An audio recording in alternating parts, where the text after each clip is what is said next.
एक छोटे से गांव में रघु नाम का एक किसान रहता था। रघु ईमानदार और मेहनती था, लेकिन पिछले कुछ वर्षों से उसकी फसलें खराब हो रही थीं। कभी सूखा पड़ता तो कभी बेमौसम बारिश हो जाती। गांव में लोग तरह तरह की बातें करते। कोई कहता किस्मत खराब है, कोई कहता मेहनत में कमी है, लेकिन रघु ने कभी हार नहीं मानी। रघु की पत्नी मीरा भी हमेशा उसका साथ देती थी। एक दिन मीरा ने रघु से कहा, रघु, क्यों ना हम शहर जाकर कोई नौकरी कर लें? यहाँ तो खेती से कुछ भी नहीं बच रहा।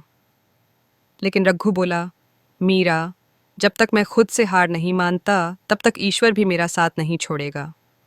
मैं इस जमीन से जुड़ा हूँ और मुझे यकीन है कि मेहनत और विश्वास से हालात बदलेंगे। रघु ने ठान लिया कि इस बार वह हर हाल में अपनी खेती को सफल बनाएगा। उसने गांव के सबसे बुजुर्ग किसान चंद्रकाका से सलाह ली और नए तरीके से खेत तैयार किया। मिट्टी की जांच करवाई, बीज बदले और एक एक दिन खेत में पसीना बहाता रहा।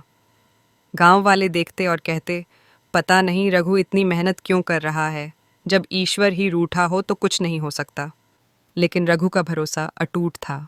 वह कहता, ईश्वर तो हर किसी के साथ है, बस हमें अपनी मेहनत में कमी नहीं छोड़नी चाहिए। दिन बीतते गए। इस बार मौसम भी अच्छा रहा। फसल जब तैयार हुई तो रघु के खेत में हरियाली ही हरियाली थी। चारों ओर सोने सी चमकती फसलें लहराने लगीं। गांव में सब दंग रह गए। वहीं बाकी खेतों में औसत फसल हुई थी, लेकिन रघु के खेत में दोगुनी। लोग दौड़े दौड़े रघु के पास आए और बोले, रघु, ये कैसे हुआ? तूने ऐसा क्या किया? रघु मुस्कुराया और बोला, मैंने सिर्फ मेहनत और ईश्वर पर विश्वास किया। जहां मेहनत और सच्ची नीयत होती है वहां ईश्वर खुद राह बना देता है। उस दिन से रघु का नाम पूरे गांव में हो गया। लोग उससे खेती के गुण सीखने लगे। रघु ने भी अपने अनुभव बांटना शुरू किया। वह हमेशा यही कहता, ईश्वर हर उस इंसान के साथ है जो सच्ची मेहनत और नीयत से काम करता है। धीरे धीरे गांव की तस्वीर बदलने लगी। लोगों में नया जोश और उम्मीद जाग उठी। रघु की कहानी गांव में एक मिसाल बन गई।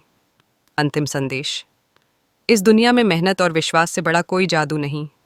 जब हम अपने कर्म में ईमानदारी रखते हैं और ईश्वर पर भरोसा रखते हैं तो कठिन से कठिन रास्ते भी आसान हो जाते हैं।